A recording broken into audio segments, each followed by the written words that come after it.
We have to have structure, Chad. Structure That's is true. key. That was loud. Ooh, coming in Sorry. hot. Coming in hot. Although you say that, I say that, the people won't know that. That's you true. know. I'm a skilled audio engineer. I went to college for years for this.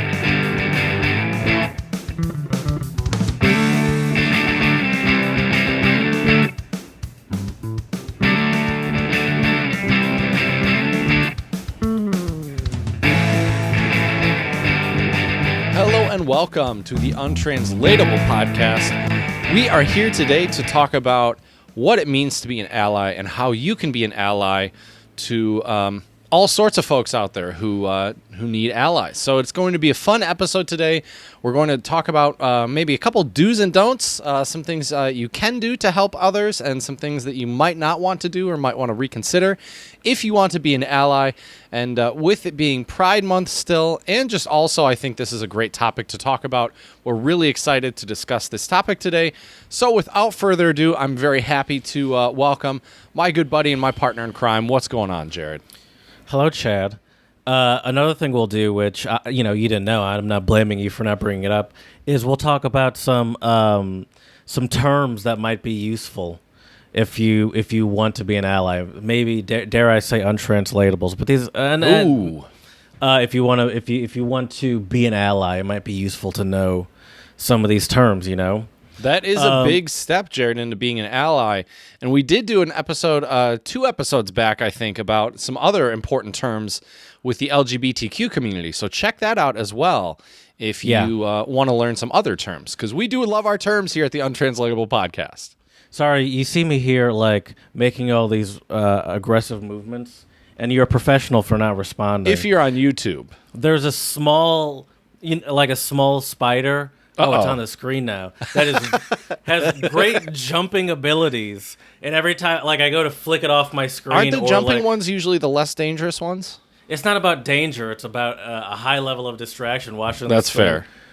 Fly across That's my fair. screen. Oh, I got it. This reminds me kind of the. I highly doubt this was an actual quote, but there's a quote that floats around the internet Probably that's it's on the floor now. That's the best I could do. There you go. There's a quote by, now people say it was by Confucius. I have no idea if this was actually a legit Confucius quote, but the quote is I was there. The moment a mosquito lands on your balls is the moment you know that violence is not always the answer. Okay. Or violence isn't always the solution to solve a problem. I highly doubt. Kind of reminds me though of like a spider on your computer screen, because you don't want to smack your computer screen, right? Yeah. Speaking of violence, by the way, it's starting to look like that you'll be able you'll be able to go to Germany, which is the plan. What is to go in 2 weeks? I hope so, but fingers crossed. So. I got Why a haven't message. you bought a ticket yet, Chad? Why haven't you bought? Excuse me. Because right now Americans are still not able to enter legally. I've looked up all the requirements, even though on paper they say, you can do this, you can do this. We emailed when I say we, my German buddy David emailed the Bundespolizei and let them know, and they did respond last week, and they said, we're really sorry to inform you that only EU citizens or people who have like a student or a work visa are able to go over. I assume you clarify that you were vaxxed up, and they're like, we don't give a shit. Yep. Well, what it is, Jared, is my buddy David was explaining to me that there have been talks actually for quite some time now about Europe and USA opening up the more like flights and just more travel back and forth. And I guess the issue is actually my buddy was telling me that the US, we actually at first, Europe was like, oh yeah, we're ready to open up travel, and the U.S. was actually like, wait a minute, you all aren't nearly as vaccinated as we are, so we don't want to open up the travel as much yet. So that could be it. So it might be an issue as well of reciprocity, because if you open up travel for what? I don't know what that word means. Reciprocity and I'm ashamed. just means I allow you to do something, so you allow me to do that thing as well. So, for example, reciprocation. Yeah, exactly. I see. Yeah. Okay. And so basically, I think my theory is once the U.S. gives Europe the green light for more Europeans to come here, that's when they're going to really open everything up. But we'll see. Who knows? But yeah, my fingers are crossed, or as the Germans say, my thumbs are pressed, Jared. Yeah. And I really hope I'll be able to make it to my buddy's wedding. I've booked the time off. We'll see what happens. It is hot vac summer, so it's not even COVID that I'd necessarily be concerned about for you. What it is these in-flight interruptions. They're not stopping. Oh, Did the you hear fight about the still? dude? Is there another one? Well, this is a fight, but this was more a fight for everyone, a necessary fight. Oh, the there dude was a guy that tried to hijack a plane, right? that might be a different one, honestly. Oh, jeez. Oh, jeez. I remember that, and I don't know if they're. I think this is different because this is someone that was trying to open the door mid-flight. Okay, Not that's something. get to the captain. Yeah, that's something different. And it required a lot of other passengers and like flight crew to hold Stop this him? guy down. And Oh, then jeez. I think it was like L.A. to Atlanta or something like that. And they had to divert to Oklahoma, which is obviously in between those two. Right. And That's crazy. and cops were waiting for him at the gate. Obviously, he Right. tried to open the door mid-flight, and it's like if you have these feelings of wanting to do this to yourself, why are you involving all of us in I don't know. This is just flight these days. It's wild out there, and I don't know what it is. People are excited to get back out. I don't know what it is. But it's not stopping because I'm pretty seems sure. like right now, Jared, all the assholes are traveling. My apologies if any of our listeners out there are doing some heavy traveling lately. You know what I think it is? What? Here's what I think it is. Assholes have always been traveling. Now we just hear about it more easily via social media. No, I mean that too. But I think one, it's the democratization of flight in general. Flights are getting cheaper and cheaper, and in this, and it's people are being let out from finally free and able to go places. Not post COVID, but just in general, people are finally being able to go more and more places.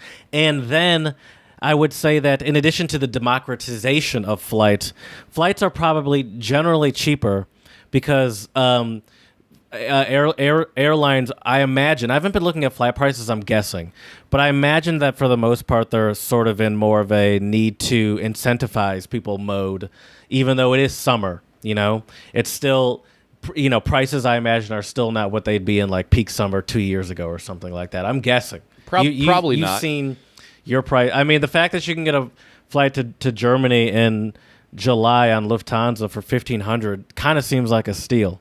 It's not bad for summer prices. That's not bad. I think the Yeah, for most peak I've ever timing. paid was 18 one Oh, year. really? That was Okay. that was a lot. But And that was in summer as well? yeah, and that was round trip. Okay. Yeah, it's I mean, what can you do though? That's the bummer is you're at the mercy of the airlines. What Yeah. they charge is what you got to pay if you want to That's true. travel.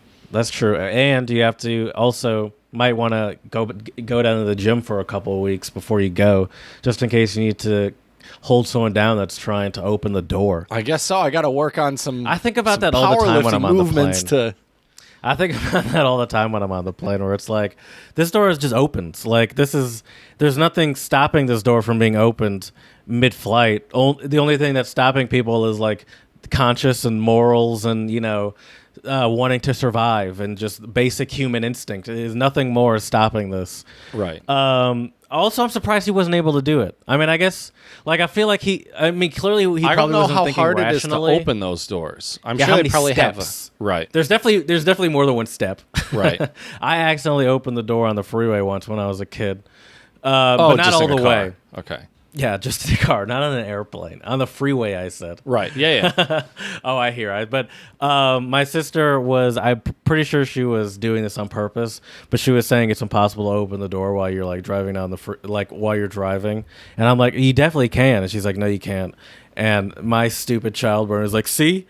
But it only got to the point where it kind of like, where you don't close the door all the way point. Right. And then, my parents got angry for obvious reasons. This fair. episode, by the way, is about being an ally.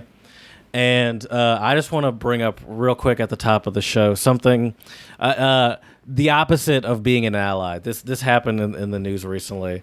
And I found it to be a perfect example of how not to be an ally. So did you hear that Florida, one of the greatest... I don't know why you said it like that, but yeah. What about Florida? I feel like that's how Southern people might say it. Florida? Yeah, that Florida. That Ron DeSantis he signed some bill banning the teaching of critical race theory. Did you hear about that? I did not hear about that. Are you familiar with critical race theory, Chad? To be honest, not really. I mean, I've heard the term. It's been tossed around a lot in the media, but I would not say that I am informed whatsoever on like critical race theory, what it is, what it means, all that stuff. Listen, I don't come here claiming to be a pro either. The only reason I even have a rudimentary understanding of it is because I happened. You were talking about in Albion College, you took some class. Oh, geez, I don't remember what it was now. Anyway, the only reason I really know what it was is because I took an ethnic studies, like a big introduction to ethnic studies class in college. That was it's almost a requirement. I had no problem taking it. I wasn't doing it out of spite or anything, but it was a requirement, and that was one of the things that was taught to us. So, like, I almost stumbled upon it. I don't claim to be. I wouldn't have known about it if it weren't for that, and until recently. I never heard it really in conversation since then, so I don't blame people for not knowing what it is. But what it is just the academic movement of teaching civil rights scholars and activists in the United States who seek to critically examine the law as it intersects with issues of race and to challenge mainstream liberal approaches to radical justice. So what it is essentially is just ensuring that history is being taught properly, and that we're not sort of doing what we've done since the United States has been in existence, of just sort of skating around slavery and in the reality of how a lot of America came to be and how a lot of our laws came to be. Genocide of Native Americans as well. Yeah, exactly. So what it just is just intertwining the how into our history, what's been missing for years, how race is involved in a lot of decisions and actions that were taken in history and currently. So it's essentially just acknowledging the race aspect of a lot of what happened in our history, which history is explained, but they sort of skirt around a lot of slavery and genocide that was necessary for America to be what it is today. One thing too, Jared, I wish we would talk about more in classes is just all the warmongering we have in the United States. Since we have been alive, Jared, and I hate to say this, but I'll be hitting my 30s this year. Since we've been alive, we've been at war or had some type of military conflict since we have been around. I will say that's true. I did, though. I feel like I did in high school learn about the military-industrial complex. I remember learning that one of the big factors that really was beneficial in the U.S. getting out of the Depression that started at the end of the 20s, beginning of the 30s, the Great Depression. One of the big accelerators that got us out of that was World War II, right? And just how we just demand was shifted to, we just had like a extreme demand for things related to war that we hadn't really had in any recent history at the time, and that really accelerated our economic boom. Was just the expansion of factories to fight a war, but I think that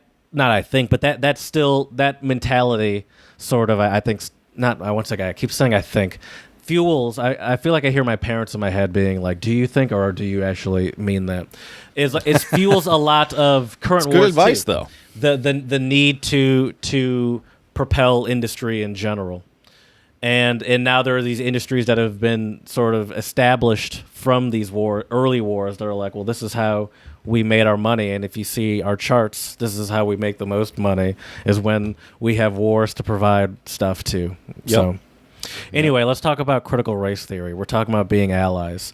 On Thursday, Florida State Board of Education voted unanimously at the behest of Republican Governor Ron DeSantis to ban lessons that employ critical race theory or the New York Times 1619 Project from schools. The vote aligns with initiatives in several other states such as Idaho, Oklahoma, Tennessee, and Iowa. Florida's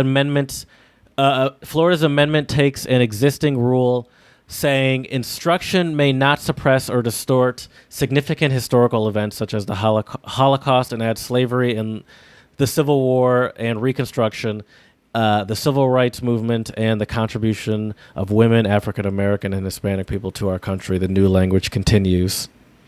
Sorry, did you get that? I feel like I have to read.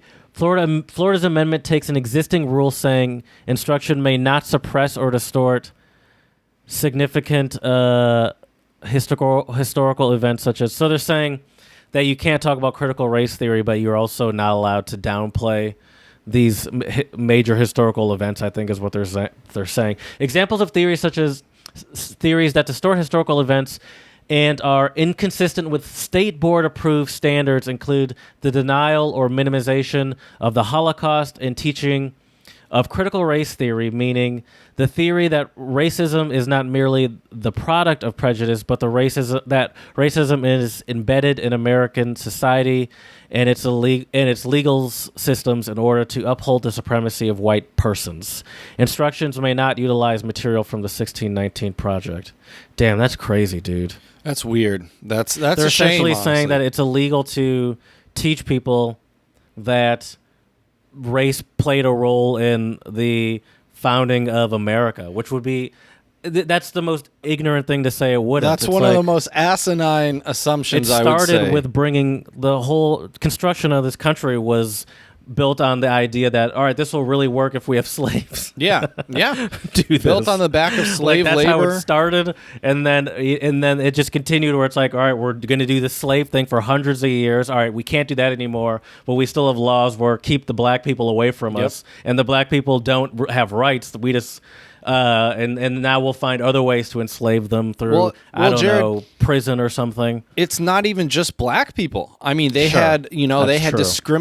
discriminatory laws against Asian Americans. That's true. That's true. Even the Irish, way back in the day, were treated like shit. Yeah, I'm not trying to. As you mentioned before, Native Americans as well. Yep. It's like that. It's like, yeah, this is ours now. When we're just gonna pretend like we found this and yeah.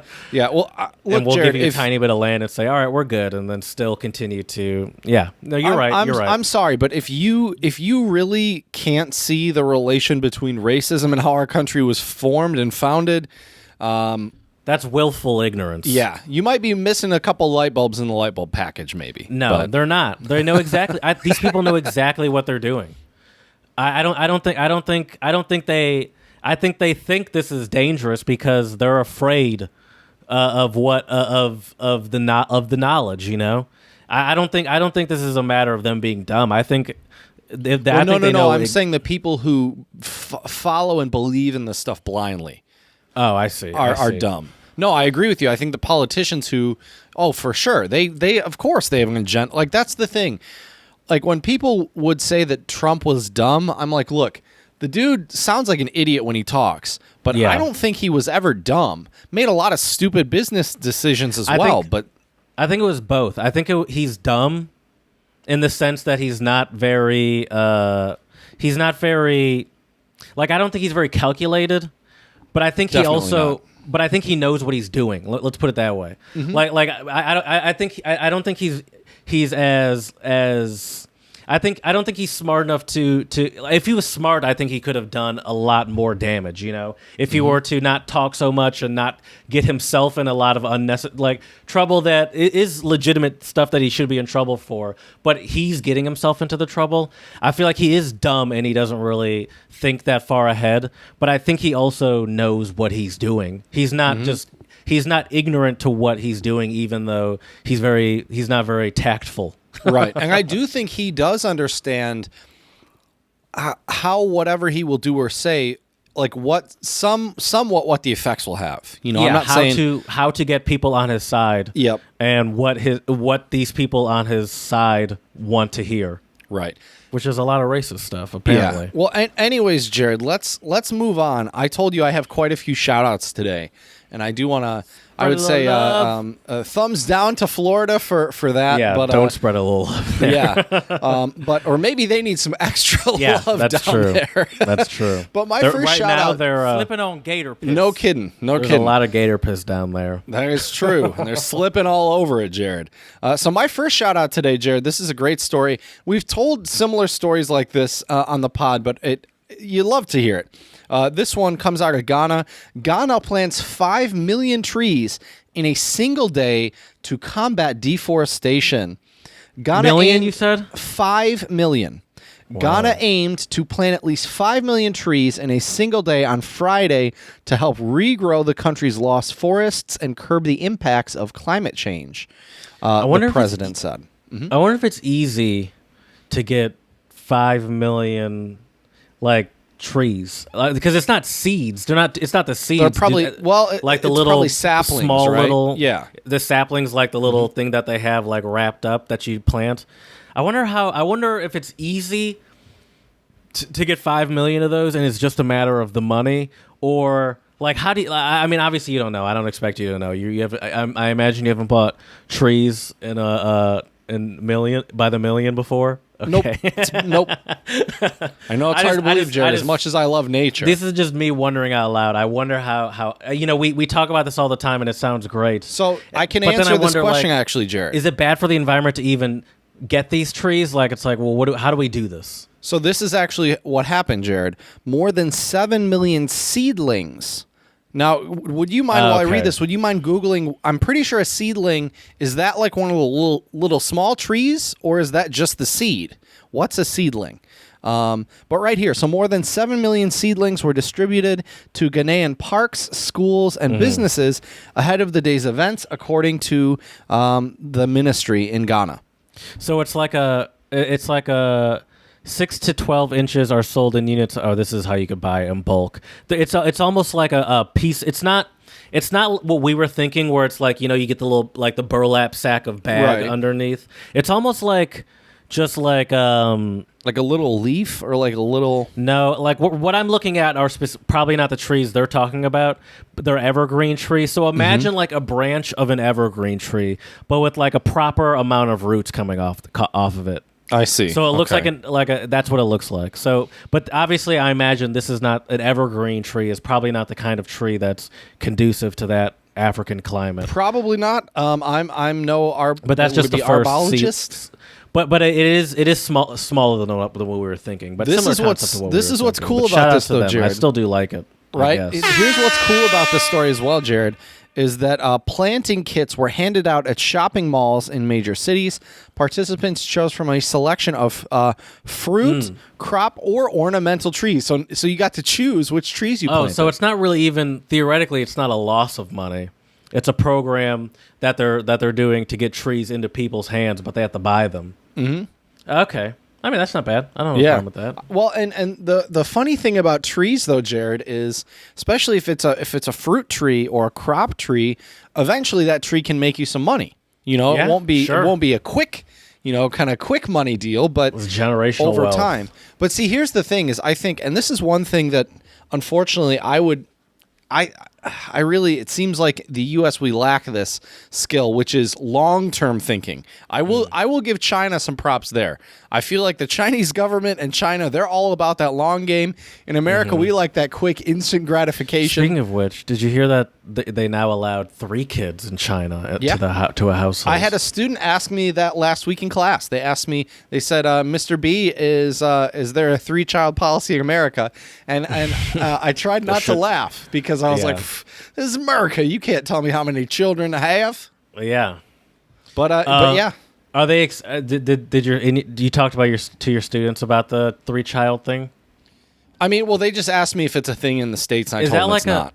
Is that like a net positive for them over there? Do you know? What do you mean? What do you mean by net positive? Does the population seem generally? I don't know if you have this information, but is it good news to hear that? Oh, now we can have 3 kids. It's good instead? news. Yeah. Oh, they love babies and they love families in China. So yes, it's very good news. So you think that people will fully take advantage of this? Well, here's the other issue, Jared. Interesting. There is a huge generation of men in China who will never, or unless they marry someone like 15 years younger than them, they could never have a partner, because when China was under that one-child policy, unfortunately, a lot of families, if they had a baby girl, they would get rid of it, and if they had a boy, they would keep it. And so what that means is you have this complete imbalance of population, which I find fascinating, because in traditional Chinese culture, balance is a key thing to have a harmonious society. And if you talk to anyone from China, they'll mention harmony or having a harmonious society. Like, I heard this term hundreds of times while I was over there. A harmonious society of men. Well, I think a harmonious society, Jared, needs happy men and women. But yeah, so shout out to Ghana. But I do have another shout out, Jared. Have you heard what big event is happening now until July? People are very excited about it. You always ask me what it's probably something happened in Liechtenstein or something. Well, not there. Okay. But elsewhere in Europe. The French Grand Prix is next week. I did not know that. That's not what I was going for. The Euro Cup. Euro 2020 is now happening this summer. Yes, and have you heard the news? Did you hear what happened? I did see that. I didn't see it, but I heard about that. That's wild. With Ericsson? Yes. So let me paint the picture for our listeners out here. So I was camping, not watching any of the soccer games. I actually forgot this weekend was the first weekend for the matches to start. And I got a text message from my German buddy saying, "Hey, did you see what happened during the Denmark match?" And I'm like, "No, what happened during the Denmark match?" And he said Ericsson, who's a well-known forward, he used to play for Tottenham. Now I think he plays for Inter Milan, I think. So, really in great shape. I don't think he's that old. I think he's maybe in his late 20s or his 30s. And he collapsed on the field. And I had just an inkling, Jared, that it might have been heart related, because there have been high school and college athletes in the U.S., basketball players and football players that I've read about in the news who have collapsed during sporting events, and a lot of times it's due to cardiac arrest, which they then had to, I guess actually a player on the Denmark team started CPR, and then the team actually formed a wall around him while the paramedics were taking care of him. And it was, I didn't watch the game, but I kind of have heard about it since and have been reading about it. Yeah. And it's really just amazing how quickly the Denmark team reacted. If Eriksson's teammates maybe wouldn't have reacted as quickly as they would have, who knows what would have happened. They had to use a defibrillator, and they resuscitated him, and thankfully he is alive now. But it really was a great display of just the team's action. One of the teammates went to console Eriksson's girlfriend or his wife. Another one was dealing. So they were all doing different things, but they were all doing this to help Eriksson. And thankfully he is okay. I guess the news is, he's alive. So that's great news. So I just wanted to give a shout out to him and the just the Danish football team for their class act. And it was, if they wouldn't have reacted so quickly, who knows? And I will say though, Jared, they initially canceled the match, but then they restarted it like an hour and a half later, and Finland ended up winning 1-0. But I got to say, that's got to feel like such a hollow win. You know what I mean? After a serious event like that, events like that make you realize, even though we love football or soccer and it's a great game, there is more to life. It's just a game at the end of the day. People's lives are much more important. Yeah, for sure. That it reminds me of last year in Formula One when Grosjean crashed in Bahrain and his car exploded and ripped in half, and he was stuck in his car for 20-something seconds.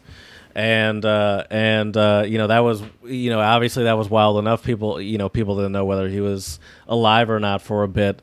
But then to continue, they clean everything up, and then 45 minutes, an hour later, they're like, all right, go back out there and keep playing, keep racing.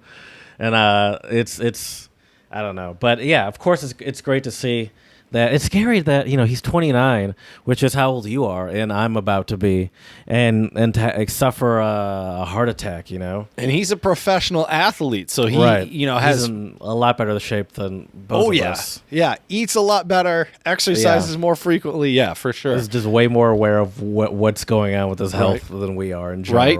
Right. You know what's funny though, Jared? It's think. weird. It's weird how that works. Like I knew someone from high school.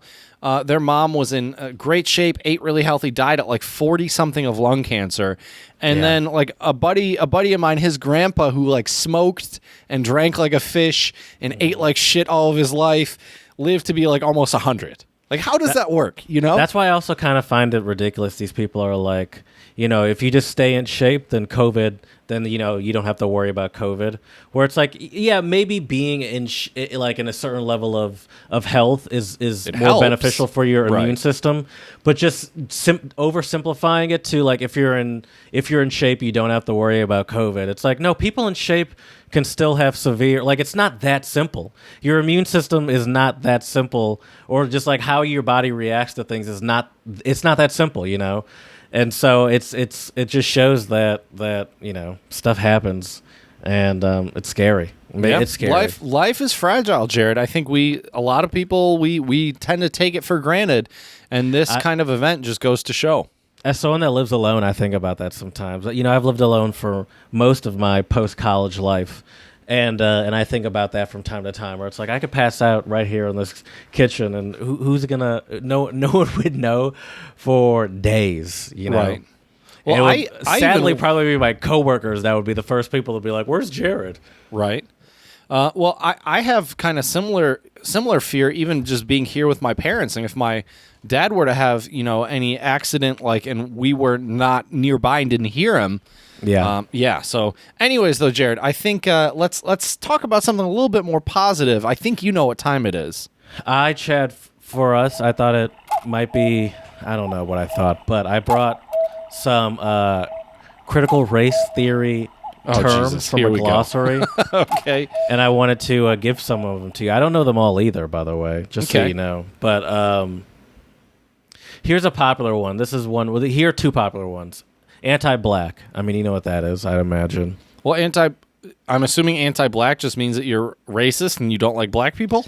Yes. Do you know what? Have you heard the term? The term anti-racist is obviously you can understand what it means, but it's very popular these days. Is an anti-racist someone who believes that racism doesn't exist? I'm assuming. No, that's not what it is. Okay. Would that be a racist denier? That's just a racist. Okay. Anti-racism is. I don't know if it's new or what. I learned about it from, remember that big ass book I was reading? Mm-hmm. Shoot, now I can't even remember what it was called. I can bring it up. I think it had anti-racism in the title. But anyway, I was reading this book that was essentially about. So I was reading Stand from the Beginning, which was just talking about how essentially how racism and races built into the founding of America, which is illegal to teach in Florida. But he has another book that's called Our How podcast will be banned in Florida after this episode, Jared. yeah. That would be something. But then he also has a book that came out after that that's called How to Be an Anti-Racist. Mm-hmm. And what his point is, I haven't read the book, but I think I understand the point. What the point is you can't merely not be racist. That's not enough. You have to actively be an anti-racist. Like see. Okay. Like essentially being against racism. Exactly. Yeah. If you're indifferent to it, then you're to racist. A certain extent you're kind of racist. Yeah. Because it doesn't bother you. You don't care. You're okay with the systems in place, and you don't see any problem with it. So even though you're not the worst racist, you're still you're essentially the only way you're either racist or anti-racist is what the premise is. Well, it goes back to that quote of if the oppressors aren't oppressing you, you being silent and not siding with the oppressors, you're still siding with them. You know what I mean? Right. Even if you Silence are not. is violence, I believe I said recently. Yep. I see that on in people's yards every now and again. You don't, but I do. I just see Trump flags and other shit like that, unfortunately. Bible quotes. Right? It's like, how am I supposed to read this while I'm going 50 or down the road? advertisements to church. I've seen plenty of those, you know. Yeah. Do you need Jesus? Have you heard the term assimilationist? I've heard it. Let me see if I can try to define it. I think an assimilationist, isn't that someone who just wants people of all races to like live together and be together, or is that too lofty or hippy dippy? No, that's not it. It's more racist than that. Okay. We've actually discussed a term a couple times on this podcast recently that plays into this idea of assimilationist. Does that mean that non-whites need to assimilate to whites and live by their standards? Yes. What term have we talked about over the past couple pods that would relate to that? White supremacy? Politics, respectability politics. Oh, that's right. Okay. This idea of you have to wear these clothes, pull your pants up, wear your hair like this, right, and then you'll be accepted in society. Which and is so just like, bullshit. This is what society, which is white people essentially, deem to be okay on how you present yourself. Or how you should, just talk. Live. Yeah, exactly. Mm-hmm. Yeah. And so it's like, oh, I'm not racist. It's like you're not racist. It's just you're the problem because you're not assimilating. You need to act right, quote unquote. And also, can I just send out a quick PSA to all my white folks out there? Y'all need to stop being so damn judgmental about how other people live their lives. I just don't get why so many white people are so concerned about how other people talk, how they want to dress, how they want to style or wear their hair. Speaking I just of don't that, get it. I have actually an untranslatable for you related to, I would say, critical race theory. This is a bold statement. Okay. Some professors are going to come after me and be like, you can't say these things. But this is an untranslatable. I hear it all the time on social media and podcasts and stuff. And it's cockdacity. What? Cockdacity. What does that mean? Wait, I got it. It's the audacity of white folks, right? Yes. Where it's almost like exactly. It's like it's like those news stories where you can sort of guess where it's like it's like the boldness, or even like a Karen, the cockdacity to, or like Amy Cooper, the woman in Central Park who called the cops on the dude that was bird watching because he asked her to put her dog on her leash, which she was supposed to do anyway, and the cockdacity to then be like, I'm going to call the cops on you and say you were harassing me. That's cockdacity. That's a fun term that I hear on social media from time to time. Let's see. Here's another one. Decolonization. I honestly don't really know the answer to this one. Obviously, I know what colonization is. Well, decolonization would just mean, or at least from my understanding of it, would mean basically recognizing all of the like imperialistic or colonization type of things in our society, and being aware of them. And so like one thing we talk about quite a bit at my work is this idea of like decolonizing your syllabus or decolonizing your classroom, which means it basically means honestly that your readings, your work is not, Euro-American white centric, right? So you have some minority readings, you have some people of color, people from different countries. Are there certain words or terms they tell you to avoid to decolonize your language? You haven't gotten that training session yet? Probably, but I haven't gotten that training session yet, Jared. No. You're right, by the way. I've heard the term, obviously, but I've never really contextualized it and what it means in society today. Let me give you an example of this, Jared. Right. Let me give you an example of this. So I was talking to a coworker of mine, and I don't even think this was at our university. I think this was she had met with faculty when she was working somewhere else. And and they were teaching a class on like interculturality and or something like that, something along those lines. and all of their authors Intersectionality. I don't know what the title of the Okay. course was, but all of their authors were white people. And so my coworker was like, "Have you ever considered maybe not having only white people as your authors and your readings in your course?" And they were like, "Oh, that's actually a great idea." It was like this person. It just blew my mind. Their though. mind. Yeah, well, blew my their mind. Just They're like, that too. holy, it's an interesting idea. I never even considered that. Right. Speaking of which, though, I just brought up a great critical race theory term. This I learned in my class. Shout out to Dominic Quinney at Albion College, our liberal school. Intersectionality. Have you heard of that term before? I've heard that term thrown around, Jared, so many times, but I don't. What does it actually mean? Okay, so intersectionality is the idea that there's the definition here. I'll read it after I butcher the definition. Let Okay. me just try to get it out Sounds in my good. words first. Sounds good. It's the idea that people are made up of multiple identities, and it's impossible to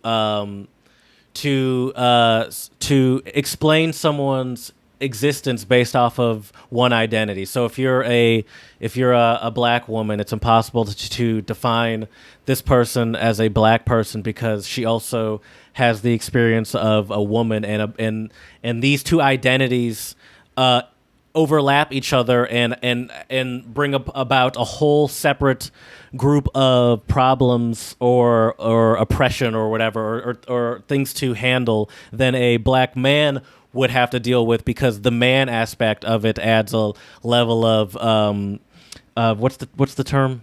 A level of what's the term? You hate that? I feel What level of complexity or what? being a man. When you're a man, a white man. What are they? They're a level of privilege. Being a man adds a level of privilege that where like a black man can't understand what it like the experience of a black woman.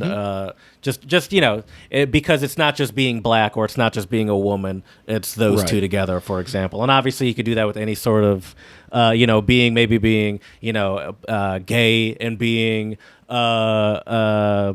I don't know, Chinese or something, Like Right. there's the intersection of the Asian culture that you have to deal with versus also the, dealing with being, just all the, all. See, that's the thing I've never understood when more like conservative folks out there are very, well, there's only boys and there's only girls. It's not that complicated. It's like, well, humans, we're actually really complicated.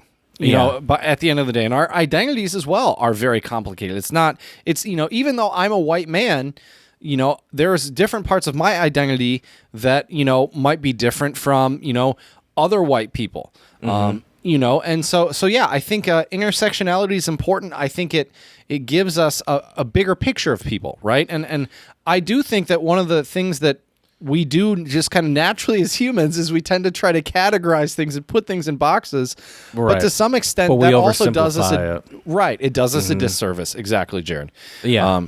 These have been great terms. Can I give you a couple Sure. untranslatables as well? Some foreign Sure. language ones. Why not? I wanted to give you a few of these. These were kind of funny.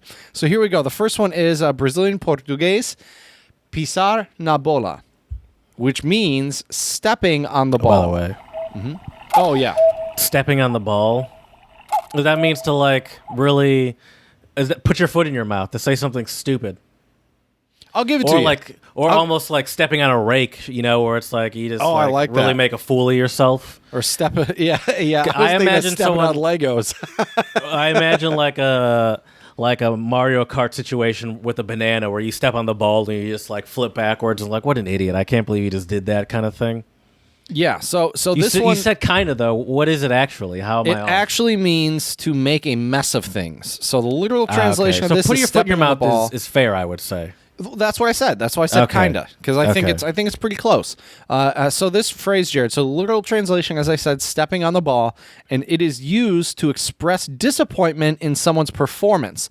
If someone says this, they are saying that the person they are referring to messed up or let them down, which kind of makes sense, Jared, because you know how much they love soccer or football in Brazil. I Yeah. just picture someone stepping on a soccer ball and falling over and like losing the game or something. Dude, when I lived in Germany, there was a moment where we were playing one of our biggest rivals, and this decided whether we were like the first or third place, essentially, something like that. And I got a ball wide open to me in the middle, wide open. The goalie was out of place, and I kicked it over the net. And, no. and that was essentially me stepping on the ball. And honestly, I think it threw off my game for the next couple of years. I think I played a lot more conservatively after that for a while, and until my mom was finally like, "You have to shake that." Right. Yeah, she's right. She's right. Let me give you one last one. This one is Spanish. It is no saber ni papa ni papa de algo. Okay, papa is something like father or dad or whatever. Potato. Oh, okay. So maybe I said the accent wrong there. Not Papa? knowing a potato about something. Oh, it's just being clueless. What would we say in English? I don't know something from my asshole. Isn't it something to do with not knowing my? Oh, yeah. What is that one? You're right. I mean, that's a more vulgar way to say Don't it. Yeah. know my. Not knowing. Wasn't it like not something knowing from like my- hole in the ground? No, I don't remember. What is it? What's the phrase? I don't know. Don't know my ass from my elbow. That's what it is. Oh, I think I've heard another one. Not knowing your asshole from a hole in the ground or something Okay. like that. I But- was thinking of the ass from the elbow. Gotcha. Okay. But yeah, so this one, not knowing a potato about something. Okay. So to be the phrase I was looking for though, Jared, was clueless. Ah, I see. Like I see. or sorry, no, not clueless. was You gonna said say, didn't I say clueless. You said clueless. The phrase I was thinking of was to not have a clue about something. Like, oh, I don't have a see. clue. Is I guess what we would say. But I do think this phrase, Jared, kind of leads us into our topic today because we are hoping to teach some people or give some tips on how to be a better ally. And if No. you don't know Chad, a potato you can't about put that on something, yourself. We're not here to teach people things. Yeah, I we are. hate that. Okay, we you are 100. How many untranslatables have you learned over the time that we've done this podcast? How many? I've learned so many random We've taught words ourselves in- things. That's teaching ourselves. I just get so I've- nervous to claim to be all like right. we're going to be some sort of spot where people should come to learn like about being an ally. That's such Speak for yourself, dude. I'm right. sticking with it. I'm standing Chad- by it. So, Chad speaks so for himself. come to We me, just I happen guess, to if do you a want to learn podcast something. together. Come to Jared if you don't want to learn stuff. I guess I don't know. I'm not saying if you don't. I just don't want to claim to be like here. I'm here to teach you. Would it be better if I phrase it as some tips or recommendations, Jared? We're Would that gonna make talk. you happy? We're gonna talk about what I would just prefer if you said we're gonna talk about what it means to be an ally. That's what I feel comfortable. All right, let's with. You and talk I about it, Jared. Are gonna talk about it. And if you learn something, then I guess good for you. But you still do some research just in case. That's step That's number why one, I'm so Jared. nervous because I'm like, That's- listen. That is step number one, though, Jared, I would say, about what it means to be an ally. I really don't think you can be an ally without doing a little bit of research and informing yourself about different I subjects. agree with you, but I don't think that's step number one. Okay, what would I think step number one be? one is acknowledging. You have to acknowledge. Oh, okay. That there is any level of injustice, that there's anything worth like sort of correcting or fighting for. I think acknowledging is before education, because I think a lot of people feel, they know about World War I. They think that, they know about, it was just for economic reasons, for states' rights. I think you have to want to believe that there are injustices and oppression and levels of oppression still happening in society. I think that's even before wanting to educate yourself. And also because a lot of people, I think, do know that, even including me. I know, but I don't think I educate myself as much as I could on all sorts of topics, including something that's close to home, like, the history of black people in America. Like, there's a lot of educating I can do for myself on that, Right. Right. Well, the thing about that as well, though, too, is our public school system does not do folks any services, I Yeah. would say, really, about... I think really the time when apparently I learned, some states are doing the exact opposite, trying Right. to stop it from happening. Right. Yeah. If you want to learn how to not be an ally, just check out what Florida has been up to, and that Yeah. might help you. Raise your kids in Florida. right? But you're right, though. I mean, awareness is a really important thing. And I also think this idea and this idea generally comes from white folks, this idea that color doesn't exist, it's complete BS. I mean, Oh, I'm colorblind, you mean? yeah. I just think people who say shit like that, first of all, you I've have had to... people say that to me thinking they're like complimenting me. No, like, just see... ignorance and youth ignorance. I mean, I'm going to chalk it up to youth ignorance, but ignorance for sure. People think they're like complimenting me. I forget you're black, and I was like, I don't forget I'm black. Right. See, to me, that's also one. It's kind of a cop out, because if you say something like that, then it's kind of a cop out. Like, oh, I don't need to talk about these issues or inform myself because I don't see color. You know, so it's a cop out, disregarding someone's reality and their experience and their identity. Yeah. You're like, your experience doesn't matter to me. It's like, well, it matters to me. Right. It's like you make it seem like it's no big deal, and I'm doing you a favor by pretending that none of that exists and we're just all humans. Yeah. I think that was huge. What, in like the 80s and 90s, the sort of idea of like we're all the same, I don't see color. And I think it started from a good place.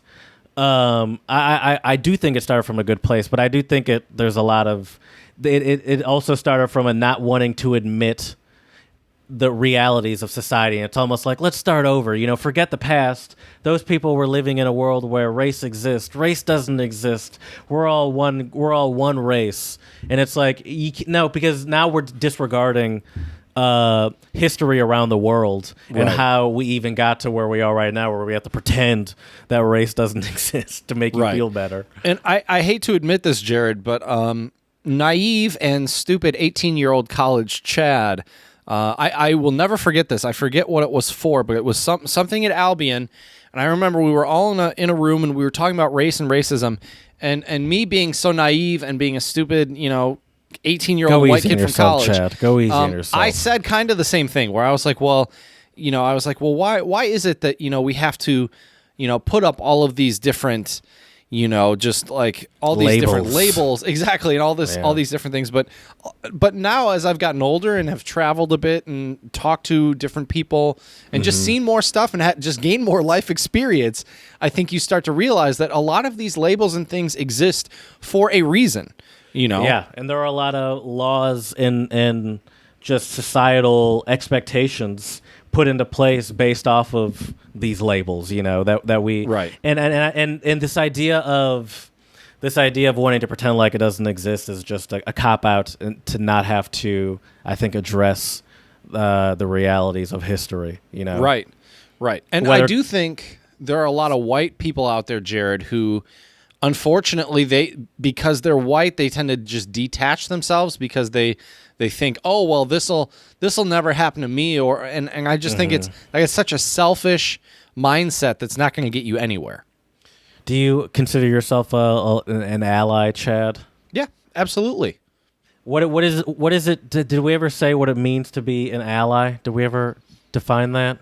Well, no, we haven't. I mean, I think probably do that. What I think it means to be an ally is to listen to people of marginalized backgrounds and groups, to offer support in any way. I have donated to a couple different.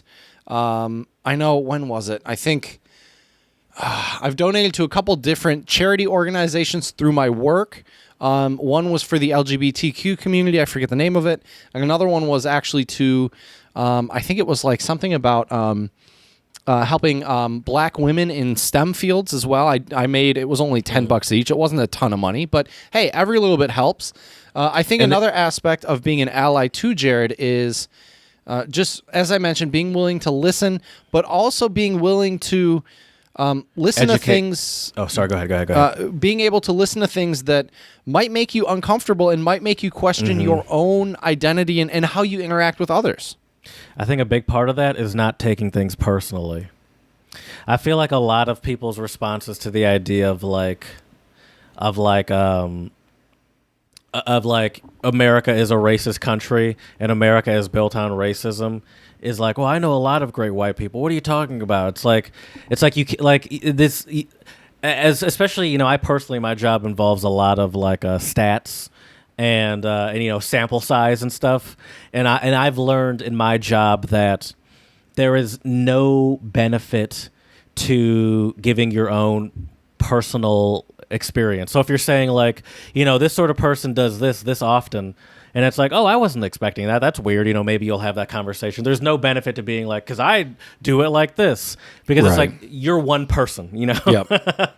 And so, and also another part of that, it's like you saying that you don't believe that because you've seen good experiences means nothing, and you see that a lot also with like the police and stuff. It's like, well, I know a lot of great police officers, where it's like, well, first of all, how do you like you're not around them all the time, and they're nice to you because you're friends with them or whatever, or you have some sort of relation to them, where it's like I see that where people are like, well, I know that the police in general are good. My brother is a police officer and he's a great guy. So for them to say, for people to say that like all police officers are bad makes no sense to me.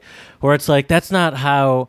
It's like, first of all, he's your brother, so what? He's not hemming you up in the streets, But it's like that. Like that's not how numbers work. Is giving your one person experience, even if you are talking about your one police officer brother that is generally a good person, and that's true. It's like that's not how numbers work.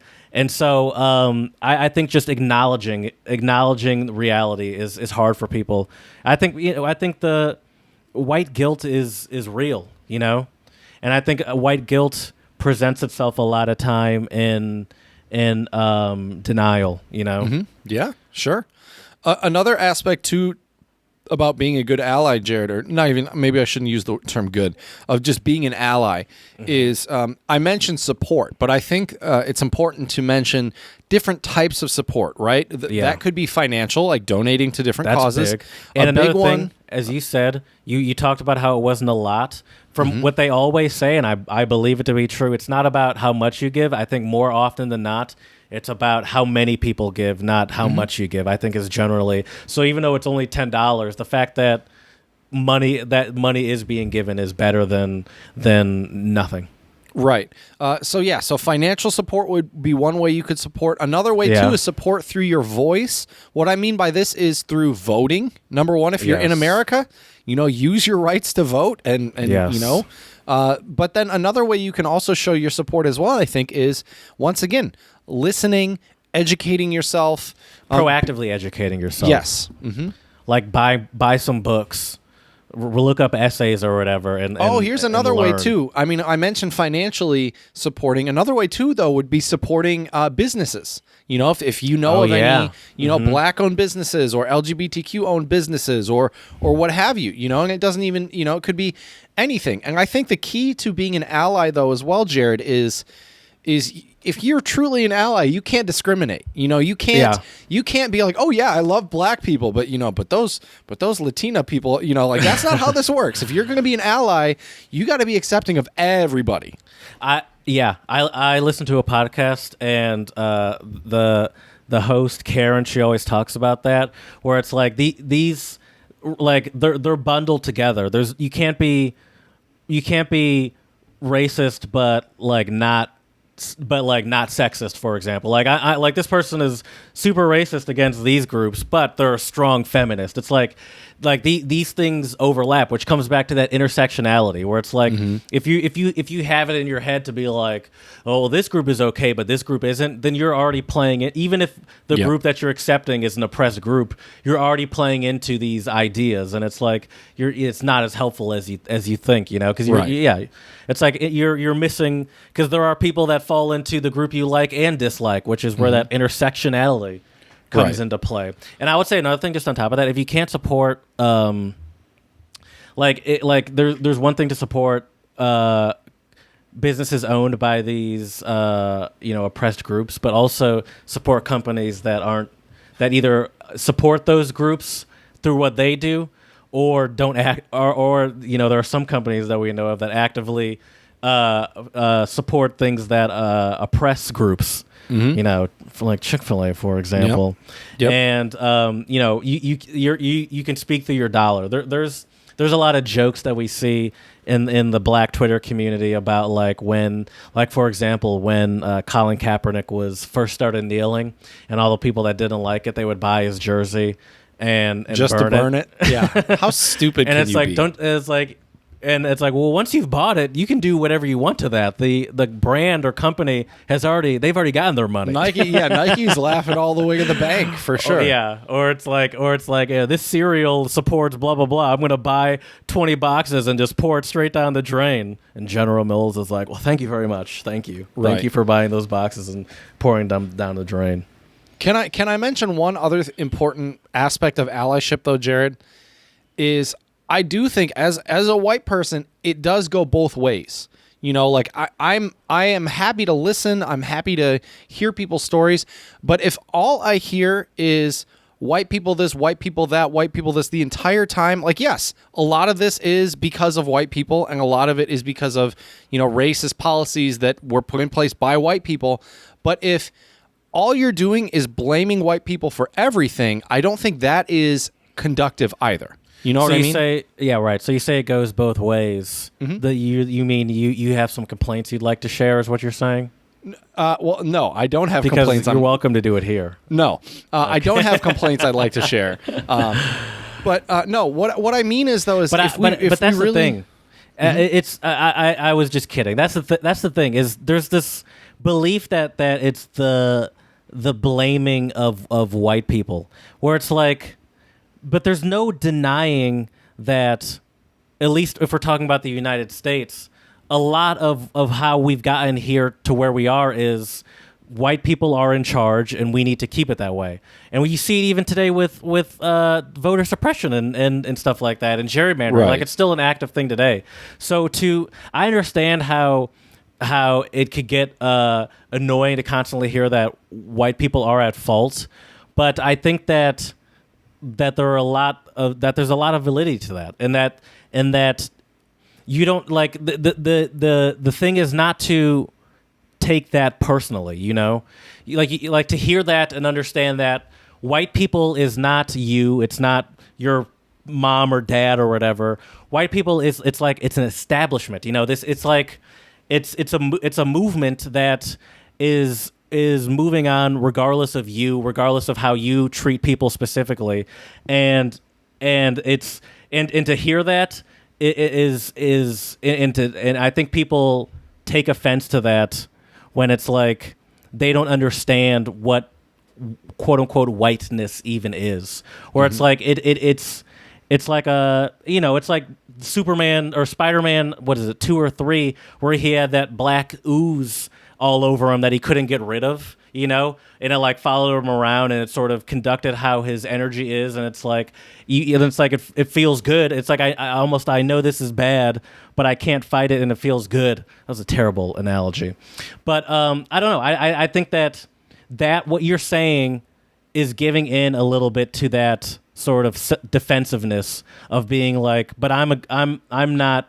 doing this, Like, you can't say that I'm at fault. Where it's like when someone says whiteness is at fault, that doesn't mean you're at fault.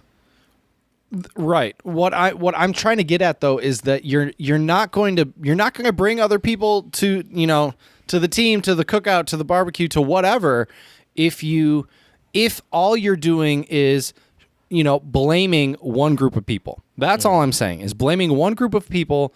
If you want white people to be, allies, if you're constantly, look, would you want to go support somebody if all they did was talk negatively about black people? Probably not, right? What are they saying? Well, I don't know. But I'm just saying, like, that's, if we really want to have strong allyships, I think it's important. But there's no denying everyone outside of white people play a part in this improvement of society and this sort of absolutely combat against white supremacy. I'm not saying, like, by saying, yeah, I hear you. What do you think is the way to do it? How do you think is the way to get white people to? Because I don't have an answer for sure. Because I think it's a futile.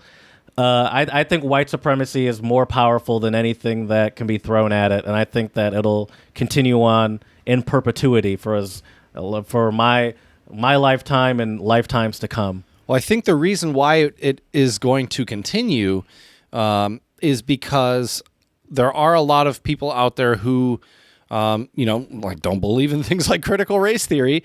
And then there are, there's also, I think once a group of people is in power, it's very hard for those people to give up power. Critical race theory is acknowledging that slavery played a major role in our history, and that a big part of slavery was how can we, the white people, make sure that the black people stay in a subservient role for as long as possible. Even once slavery was ended, that was still the goal. Right. So that's why I get a little concerned when it's like, well, you can't blame white people for this. Where it's like, but what is being said through critical race theory is that this very idea that white people are in control, like the only way this country worked from the beginning is that if white people are in control, and that if groups that aren't the white people at the beginning of time, primarily white men, but white women obviously benefited from being white. But intersectionality, they're women, so they still had a lot of, hurdles to overcome as well. I'm not downplaying that, but I think it still comes back to this idea of whiteness, and that is what in general I think a lot of the fight in the U.S. is over. It is, and so I understand what you're saying, but I think that is the entire concept of what is happening culturally overall in the United States, is this idea of white people have been in charge since the beginning, and they really don't want to let it go. Right. So I think that. So I think that you're almost contradicting yourself a little bit by saying, like, you can't blame white people for everything, but also white people can't take this idea of this just idea that white supremacy exists as a personal affront to them.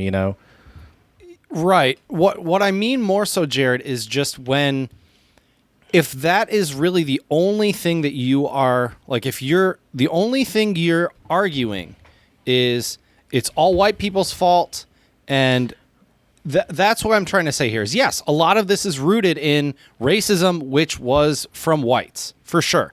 However, if you want to get more people to be an ally, I don't think just constantly saying it's white people's fault, historically, of course it is. By no means I'm not saying that, but what I'm saying here is that if you're blaming white people for everything, a lot of white people are just going to detach because they're like, what, fine. What you're saying. That's all I'm trying to say here.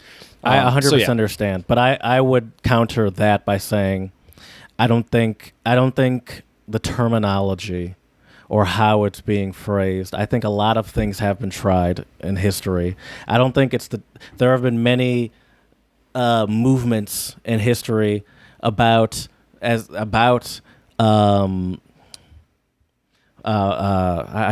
just talked about this term about respectability politics. That there were many huge movements in black culture over history on saying, hey, if you put a suit on and wear your hair right or whatever, conform to how the white people expect you to act, then that's how we'll get ahead. So what I'm saying is, I don't think it's how you present it that's going to make the difference. I think that it's bigger than that, and I think that white supremacy wants to exist. I think people want it to exist, and so it's not about how you present it to people, and it goes down to things that we've talked about in the past, where it's like, these are my family members. I can't confront that my family member has racist views because they're nice to me. I've never heard them say anything, like they're nice to me, and I've never seen them say anything racist. Or it's like, yeah, because you're their white family member. So I just think that, I don't know. I think I disagree a little bit with you, is all I'm saying. I think that there's just the white supremacy is so much more than just racist people. It's the people that are afraid to confront racism in general. So I don't think terminology has anything to do with it. And it's difficult. I've called out a couple family members of mine for saying some shit that was pretty, well, it wasn't that, it was racist. Doesn't matter how racist it was or wasn't. It was racist.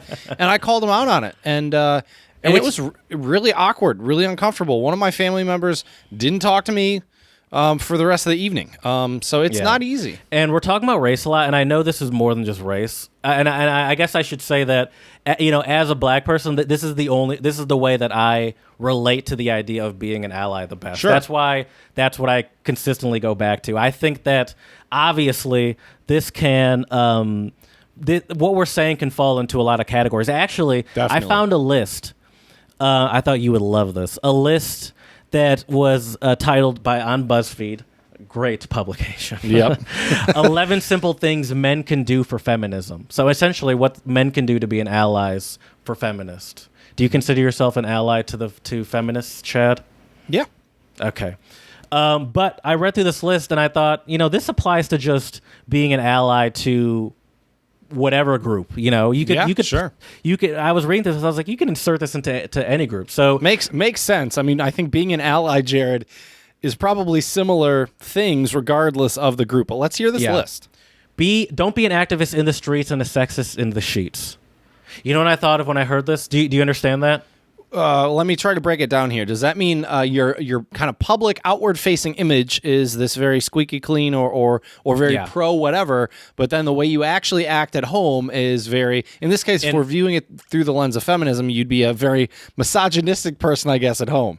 In 2016, when Trump was first elected, the pink pussy hats were very popular, and the Women's March against Trump was very popular. And there were a lot of people that had signs during that were saying, remember, a lot of women here voted for Trump too. A lot of women here are just here for clout and social media, and they're part of the problem too. And that's essentially what they're saying. Like, you can show up, but what are you actually doing? And it's like, if you're showing up like, hey, I'm a woman, but then voting for Trump or whatever, how you claiming to be on our side? Well, that kind of goes back to the, super old saying of your actions a lot of times speak much louder than words. You can pretend and you can say, oh, I'm this or oh, I'm that.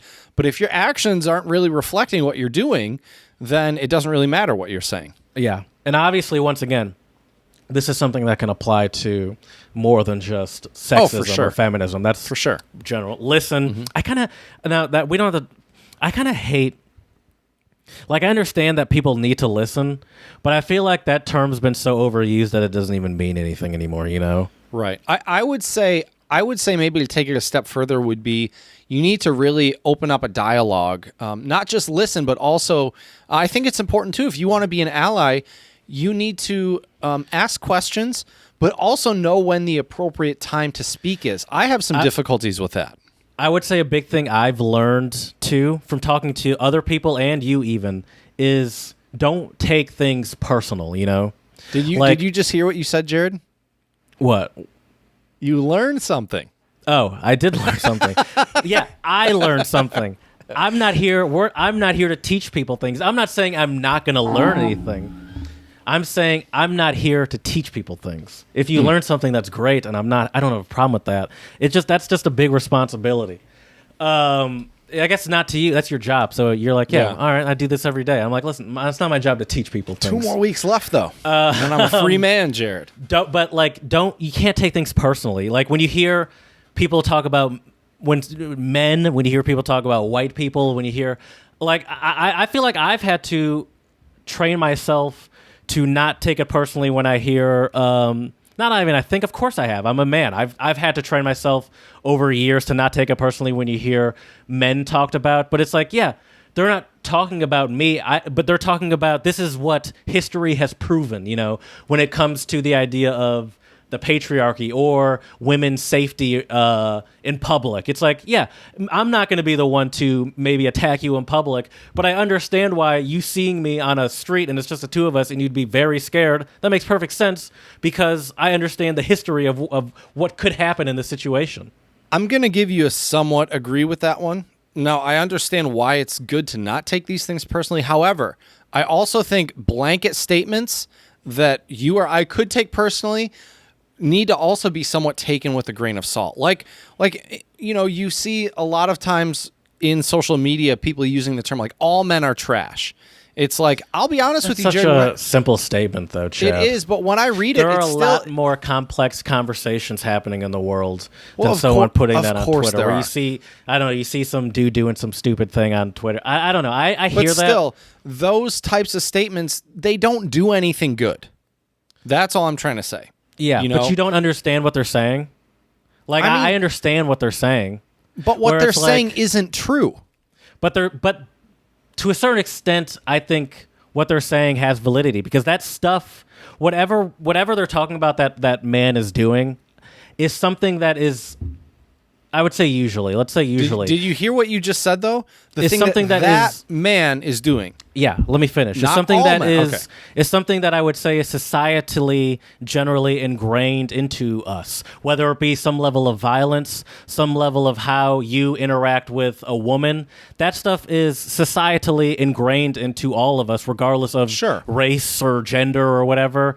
And so obviously when they say that, when you see one person do something stupid, it's a broad generalization, but that is based off of truth, where it's like, this is what in general, this is how our society has been taught to react to a situation, even if we see it to clearly be an overreaction, even if we see it to clearly be one guy and you would never do that. It's sort of the same thing where it's like white people, you know, like the idea of like, I don't even want to make a comparison because I'm going to fuck it up. But but I don't have a problem with that statement because it's like, yeah, I understand that's a broad generalization, but that's coming from a place of this activity that we see has been taught through society and men have been taught to deal with things through violence. And men have generally been taught that you shouldn't maybe take a certain level of whatever from a certain person, and if you do, you're a pussy, and if you don't react to someone calling you a pussy, then you're the pussy. And these are all things that are very real things that have been ingrained into us, you know? Yeah. And specifically men. Women generally aren't taught as children and throughout everywhere in society. This is not even just a Western or Eastern thing. Women are generally not taught to fight physically in response to things. And so the idea that when we see violence or some sort of retaliation, that is a man thing. I think it is. And I would agree with you there. But when I see men are trash, I don't take it personally because I'm like, yeah, that's something a man would do more likely than a woman, for sure. Okay, sure, but once again, I think whenever we do this, all that, it just doesn't get us anywhere. You know, it's once again, if you want to talk about intersectionality, Jared, that would go directly against intersectionality. I mean, and look, I do agree with you that there is a smart level of. I would argue. I bet you gay men are more likely to be prone to violence than straight women. I still think there is this still idea of masculinity. Are you sure? Do you have the stats on that? No, I don't. I don't know. I don't. But I'm still saying I think there is this idea of masculinity ingrained into humans. Well, sure. You know? Yeah, and so I agree. And we're talking about small numbers then, because I understand what you're saying. Yeah. But if you talk about intersectionality through, I think a lot of intersections, if it comes down to male, and a lot of intersections, no matter what else you might be, men tend to be the more violent group. I don't know why that's so hard to. No, I would agree with that statement 100%. So I don't know why saying things like all men are trash is so offensive, because it's like, generally speaking, when we see these terrible things happen, it's more likely to be men doing these terrible violent things. That's as you like to always claim. That's like statistics. I couldn't even get the word out. I agree with you.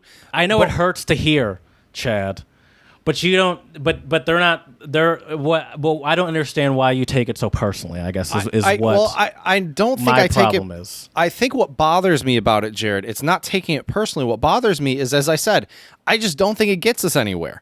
Whenever you say all this or all that, like it doesn't. There are so many subtleties, complexities, nuances to people out there that, you know, I mean, and I feel like you would probably feel some type of way if people said all black people are X, wouldn't you? Because I don't think there'd be statistics to back up whatever these people would be about to say. If I'm not saying you're going to say this, but people talk about black on black crime and stuff like that, and it's like, well, black people are more likely to commit crimes against. And it's like, first of all, how are you going to disregard then that white people are more likely to commit crimes against white people? No one says white on white crime, and then also just the idea of why is it that people commit crimes most likely to the people that they're most around, Yep. and we're in America. For the most part, black people have been pushed to very certain areas, and so they're going to be committing crimes in their areas, not traveling hours away or whatever for it. And it's like, and so it's just the idea of black on black crime is racist in general, and so I guess I only say that to say that's just an example of what I think of as like black people this. What would be what they were going to say? Because I feel like that's what you're doing is oversimplifying it, because I think I could have or someone more educated than me, I should say, could have a response to whatever it is you were going to say. But I think that there's no argument to the fact that most violence occurs due to men. I don't think that's an arguable statement. Yeah, but I don't think the statement "all men are trash" is arguable either, really, because they're not. I mean, literally, no, that's not true. That's true. Literally, and just like when people say white people do this or white people do that, obviously that doesn't mean or black people do this, black people do that. Black people do that in their own community, talk about black people. White people talk about, everyone talks about everyone. Right. Obviously, that doesn't mean that that's true either, Chad. Right. But we all know what's happening when people say this. Like I've been in my black family, people will say like, oh, black people do this, and it's like, oh yeah, you're right. But it's like, yeah, obviously we know that just saying that blanketly is not true, but we're banking on the fact that more likely than not, this is the behavior that you'll find from this group of people. Right. I just don't know if I could confidently say that somebody is an ally if they're willing to make blanket statements like that about an entire group of people. To me, that just doesn't seem very, very when ally-like. We're talking about white people specifically, I really think there needs to be a separation between white people and white supremacy. Because I feel like everybody in the world, well, that's an exaggeration. A bold everyone statement. that interacts with white people, I should say. No, I'd say everyone in the world. Everyone in the world, for the most, like plays a role in white supremacy. Like you can't avoid it. There are black people that play a role in white supremacy, whether they notice it or not. Respectability politics is sort of playing into the idea of white supremacy. So I think when you talk about certain things, you have to sort of separate the idea of like white people from whiteness or white supremacy.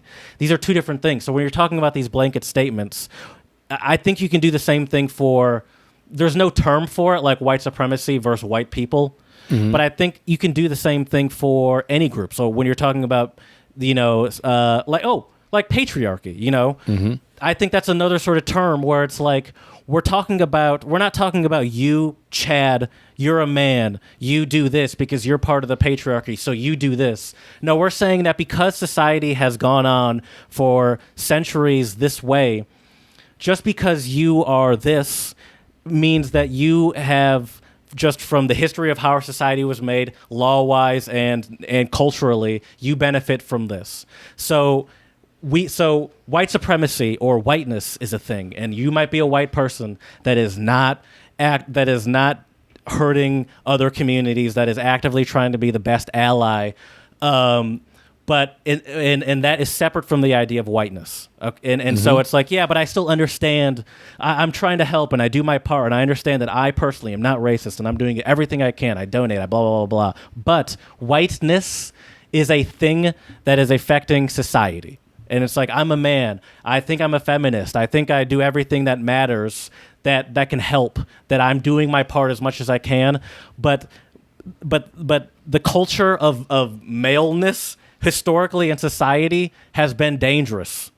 Yeah. And maybe saying men are trash is not true, because not every man is trash. But but to deny that plays a part in our history and that men are going to benefit whether they want to or not just because they're a man is I think is a foolish thing to say. So I think that talking about men like that is the same idea to me personally as like talking about white supremacy or any other sort of construct that has been formed by culture over hundreds and thousands of years. Yeah, for sure. So what are some other things Here's to another do one to that be you're not going to like? Shut up. Yeah, I mean, that's a good one. I'll say that's a tough one though, because I'd I agree with that understand. I mean, that goes along with listen, but that is a tough one because like there also is like you got to ask questions, you know. So I can understand. That's as also someone, very nuanced though, too, Jared. Asking those questions. exactly, because you don't want to ask a stupid question. Right. So I understand that these are all face your buddies. This is a big one. We've talked about this before, where where a person has to, and once again, this specifically is a list regarding how men can like help do their part for feminism. But this once again can be used for any sort of injustice that you see personally happen. If you see something racist go down, it's like you can also confront your buddy. But I think that's a big part of it, and I think this is one of the biggest hurdles that I was talking about before, where someone might claim to not be racist or not be whatever or not be sexist, but it's not about what you are personally. It's about how big of a problem do you find this to be if you can live your life and see other people be whatever sort of ist it is, racist, sexist, xenophobic, and let it happen. And it's like, listen, I'm not that person. I do my part. And, I'll let this person just go along with her. That's not my problem. Or it's like, but it's like, And so I think a challenging part is to, confront your friend and be like, you can't say that. That shit's racist or that's sexist. Why do you keep saying that? What I did, and maybe this is my personal privilege as a black person, I've had a friend or two from my past that went away personally that I wasn't a fan of, and I honestly, I just pulled the ghost technique. Nice. I'm like, I don't need to confront you. I don't want to have a friend. But isn't silence violence, Jared? I don't want to have a friend where I have to teach this, explain to my friend, teach my friend why what they're doing is racist, or it's like, Right. because in that process, it's like, you don't understand what this means to me. And it's like, how are you going to be my friend Right. if you don't even understand what I'm going through? And now I have to teach you. This is not a friendship. This is a job. Right. And see, that's where the whole listening, shutting up, but also asking questions can be kind of murky because I do think it's unfair to place the burden of teaching people, about a lot of these things on those groups, right? The literature exists. Right. It is not the job of any minority community to educate you about their life or whatever. I think if you want to learn those things, I think you could ask questions, but if the questions are either uncomfortable or if the questions start to be kind of like, I really try my best, Jared, to not ask you questions on behalf of the entire black community because I just don't think that's fair to you. And that's not fair to the black community either because, you're just one black dude in a sea of, numerous people. My own experience unrelated to everyone else's. Sure. So it is tricky. But I understand there is a line where it's like, you don't want me to speak for the black community, but if you genuinely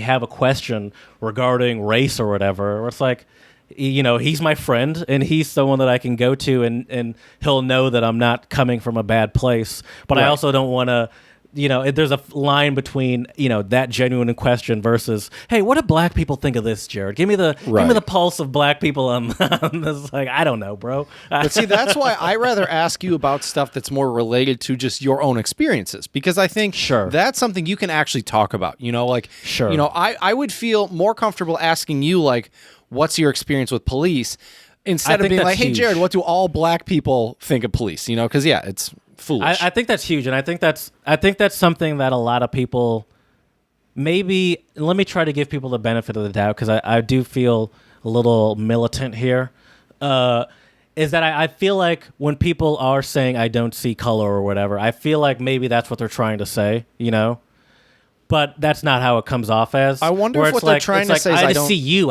as a person. Right. But it's like, but if you're seeing me as a person, you have to understand that the fact that I'm this or I'm that, I'm black or I'm Filipino and living in America, or I'm a woman and I'm black, plays a major role into my experience in life, and a major role into who I am. And So how for you to move, disregard, how you operate. for you to disregard that is disregarding who I am as a person. And so how can you pretend to say you see me, but then it's like, well, you don't understand anything I've experienced if you're going to pretend that you don't even recognize that I'm some sort of, whatever it is. Can I offer a potential solution / workaround for these folks saying Sure, Chad. the statement, I don't see color? And look, this is coming from a white dude, so feel free. If this is inappropriate, let me know. But I would say maybe a better way to phrase it would be, I don't discriminate against color. Yeah. Because I think that's, at the end of the day, I think that's what they're trying to get at, right? I think a simplified way, because I think a lot of people are afraid of the idea of color or race specifically. Just say, I see you, Yeah. I see you as a person, Yeah. I see you as the complete person that you are. And that means that you don't you don't have the ability to speak for whatever group I want you to speak for because you're your own person. But I also understand how you being your own person, whatever that might be, plays a role in how you move through life. Right. So I understand that you're your own person, but yeah, I'm not. That's not how I don't use those things to make my opinion of you. Mm-hmm. Exactly. That's a little longer than I don't see color. I understand. I don't see color flows off the tongue nicely. And in the 80s, I'm sure it was very revolutionary. Yeah, but we're long past the 80s, that's for sure. Don't undervalue women's problems or say that we're exaggerating. And once again, exactly. Because I think that's a huge problem with race, too. People acting like race is not as big of an issue as it is. Right.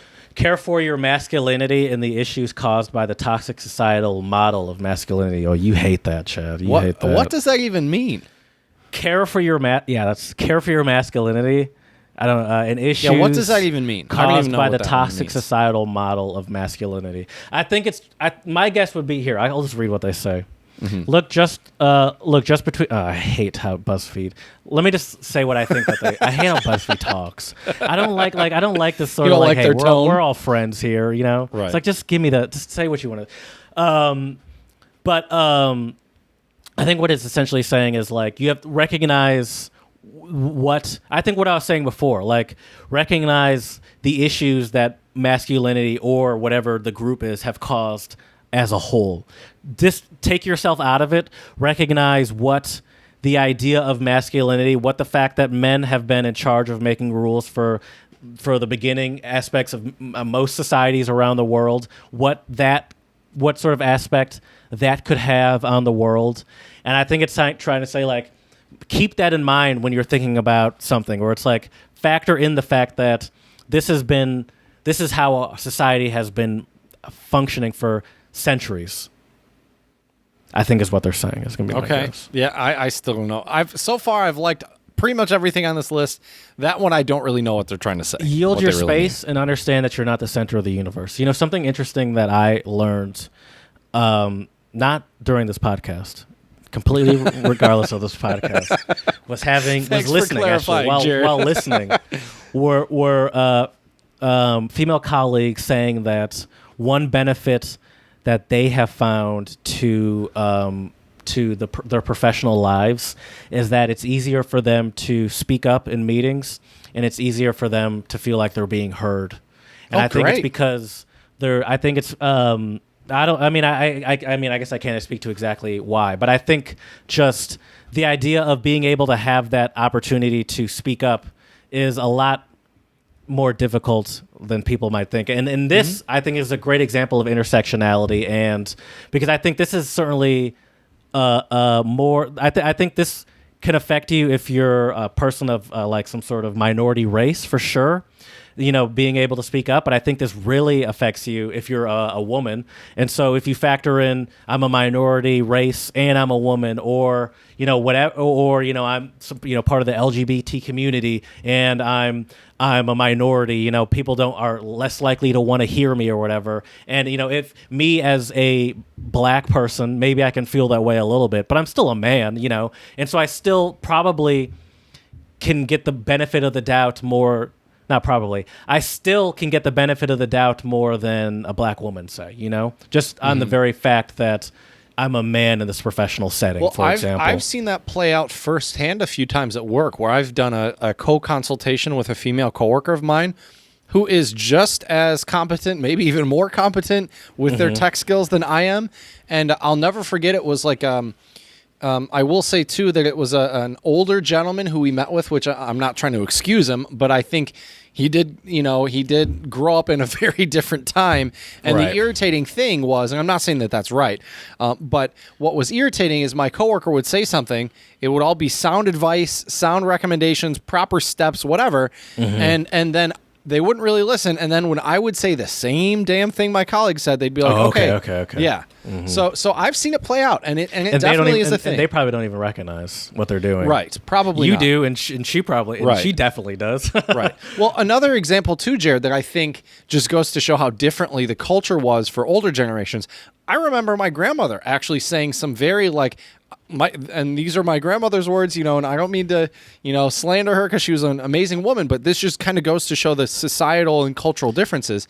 Is she told me she was a huge Tigers baseball fan. She would watch the games, and she said straight up, I do not want to hear a woman commentate the baseball games. And at first I was like, well, why would that be? And I was pretty little when I first heard her say this, because I think she was talking to one of my older cousins at the time, and they were talking about how they think that women should be more present in sports.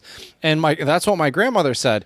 And I don't really know why, and sadly she's been gone for quite some time, so I couldn't ask her. But I have a feeling that some of that does come down to kind of your cultural upbringing, and we are all socially programmed, whether we like it or not. And that's why, once again, intersectionality is so key. Because what you said there, my family is all black for the most part. That's not something that would probably be that foreign to hear in my household either. That's not a race-related thing. How women are treated is not...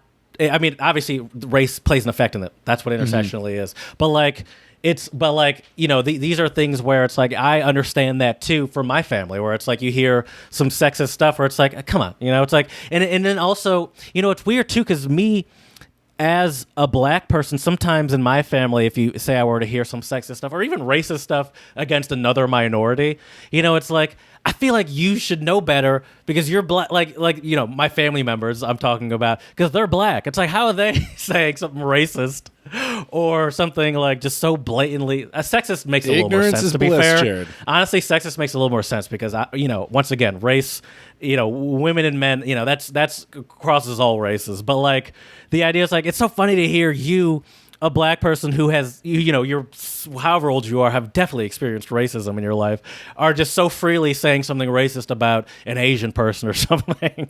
Or you don't see that double standard there. You bring up something, though, Jared, that I think is really important to highlight, which is that I think that's why for more privileged people out there, why they have such difficulty really empathizing, because they've never had to experience anything. That's why they're privileged, But I think being able to, and goes back to that other point you mentioned of not thinking that people are exaggerating or not take their problems seriously. Listen to these people. There's more. Any other spicy ones? Google is your friend, obviously. Yeah, for sure. That's key. I did find something real quick that I want to go over. In my head, I always have this point where I'm like, we need to keep our episodes too tight. We can't just ramble. But once we've hit a certain level, I'm like, listen, I'm talking. I got things to say. Clearly, we've got things to say. We're not just trying to keep this going. I did find a website, and I'm curious to know what you think about it. It's guidetoallyship.com. To be an ally. You saw this? I actually have it pulled up. Do you want to go through these 7? They have the 7 steps. Do you want to just go through the 7 steps real quick? Because I don't agree with all these. So let's go through these. take on the struggle as your own. I'm not really sure what that means. I think. Well, once again, I think this means making. I guess in this case, actually making the struggle more personal. So not saying it's not saying to be like that's someone else's problem. That's not my problem, kind of thing. Right. And I think that's a lot of what we get. Like when you talk about like I don't see color or I don't see you know. I think that's what they're saying. It's like it's not my problem because I don't see. You know, I don't even concern myself with these things. Right. Or it's like, well, it's a problem. You might want to concern yourself with these things. Right. Can I just say though, Jared? Because I feel like, do too. And I also another thing I've learned recently, just by trying to educate myself, is that when usually these sort of steps that are taken to improve diversity steps or inclusion, they help everybody. They don't just maybe they might be. Maybe they were put into place because they want a certain group was trying to be focused on, but generally these are liberal policies that at the end of the day help everyone. And so like realize that this to take a struggle on your own is like you're not by doing this you could be improving your own life too. If you want to look at it selfishly. It's like you're not I think there's this big thought that that people are losing something. White people. I hate to say it. I am so afraid to say it because people get so afraid that means they're like not me. But I think that this idea it's white supremacy. This idea of whatever inclusion steps are taken. This idea that it's not about inclusion. It's about things being taken away.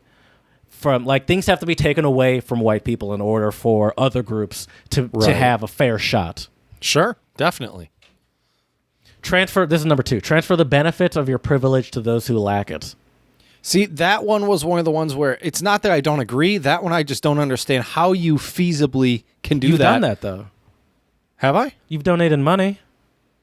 Okay. I'd say that's a benefit of privilege. You have a good job with a steady paycheck, and you've taken some of your paycheck. Obviously, once again, we said you're not Bill Gates or Dolly Parton being an influential part of why we have a vaccine, but you're taking some of your benefits that you have to be able to have gainful employment and donating it.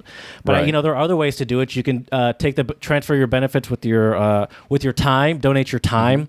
A lot of people that are in these oppressed places, a lot of times maybe have multiple jobs, don't have the ability. Right. You or I, we have the ability to do whatever we want on the weekend. Take that time the privilege that we have to be able to have a job where we can have a free weekend and somehow give back. I'm not saying we do these things.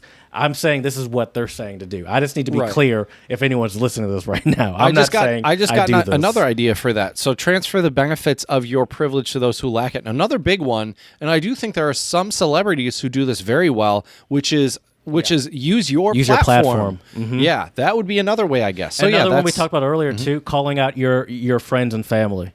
Mm-hmm. That's your privilege, is to be able to witness episodes of some sort of sexism or racism. It's tough. And be able to call it out. I understand. It's tough. But that's your privilege, to be able to be in a situation to do that, because either these people probably wouldn't say this around the group, or now the person that's the oppressed person that's hearing this is almost putting themselves in a level of now I got to confront this person kind of thing. Yep. So the learning has to come from the people that they're most likely to hear. I understand that it's hard. They never said these are 7 easy steps. Well, yeah, right. If it was 7 easy steps to be an ally, I don't know if I'd take the list seriously. Quick steps. Yeah. Amplify voices of the oppressed before your own. That's kind of what you talked about with the platform. Use your platform to, and you could easily do that today, where it's like, follow this person or retweet this person or repost what this person says, or hey, buy this person's book, or this person's going to be on this podcast. Person's business. Listen to exactly. Right, definitely. Acknowledge that even though you feel pain, the conversation is not about you. That's what I've been trying to say over and over again. I would modify this one to acknowledge that even though you are uncomfortable. Yes, I don't love the feel pain part Yeah. as well, to be honest with you. Because I think is anger, because I feel like a lot of white people get angry or defensive. I mean, And anger, don't know I if think, that's pain. is an aspect of. I think that's Is how some people. I think that's how some people Or is it a reaction to pain? react to pain. I Okay. think that can be a reaction to pain. Anger can be a reaction to a lot of things, and I think one of those can be pain. Because I think a lot of people, especially white people, when they hear about the realities of the horrors of our history, are afraid to be vulnerable. You know, I think people in general. I shouldn't have said that. People in general are afraid to be vulnerable. So when people are confronted with times when they need to be vulnerable, I think responding in anger is not uncommon, because it's like, why are you making me feel like this? Right. And so I'd say, yeah, I agree with you. Acknowledge that that though you feel uncomfortable, I think is key, because pain is kind of weird. But I think more importantly, and the thing that I've been trying to say over and over again, like, this is not about you. Even though you might fall into the group, this is not bigger than about you. Like, this is about a cultural movement that controls how our country works, whether that be patriarchy, whether that be white supremacy, xenophobia of various sorts, which falls into white supremacy, I imagine. Or, but anyway. Stand up even when you feel scared. That's what you're talking about. Speaking up against your family, or sometimes. Obviously, I agree with you. That's a tough thing to do. You're talking about this. I'm not immune to that either. I've heard plenty of sexist things come out of my, or as I said, even some racist things coming out of my family members' mouths, and it's easier for me to just let it go by, especially since a lot of the times this is coming from people that are much older than you, and my. I don't know about you, but my Southern upbringing is very against telling old people what to do. They're very yes sir, yes ma'am culture.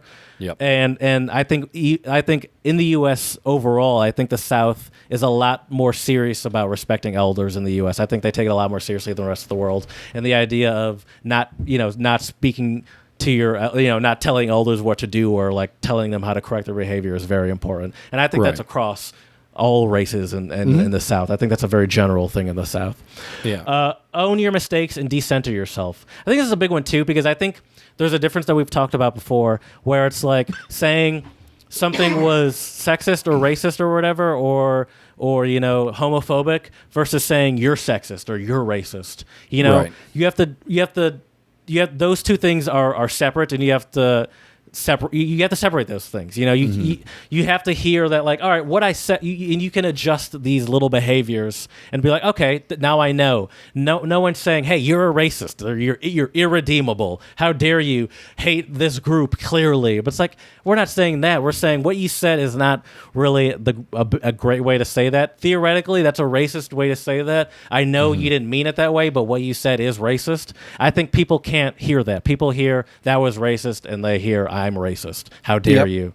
Yep. And it's like, you can say something. Honestly, I think people that are in minority groups, whatever it might be, are a lot better at recognizing their own sort of isms. I feel like, as a black person, personally, I feel like I recognize. I might say something racist to a friend or something, but I think I'm better. I'm going to admit it. I think I'm better at recognizing it and being like, listen, yeah, no, I can fully understand that was racist. But just recognizing it, I think, is a huge part of it. You might have said something racist or homophobic, but acknowledging it is a big step, and being like, okay, yeah, let's not say that, because that's what this means. I didn't mean it this way, but I understand. I can hear, because I understand how this has been used, that this might be something that could come off that way. One more. Understand that your education is up to you and no one else. That's a big one too. We talked about. I'd say that's the most important one. To teach you stuff. And for most things, almost everything in the world today is almost a Google search away, as we said before. It's like, just look it up. You say, very true. You could literally Google, why am I racist? And there will be a lot of explanations that could probably explain whatever sort of little racist thing that you don't think is racist, but someone else told you is racist. If you just Googled, why am I racist, generically, you could probably find the answer in a couple hours. If you were willing hours?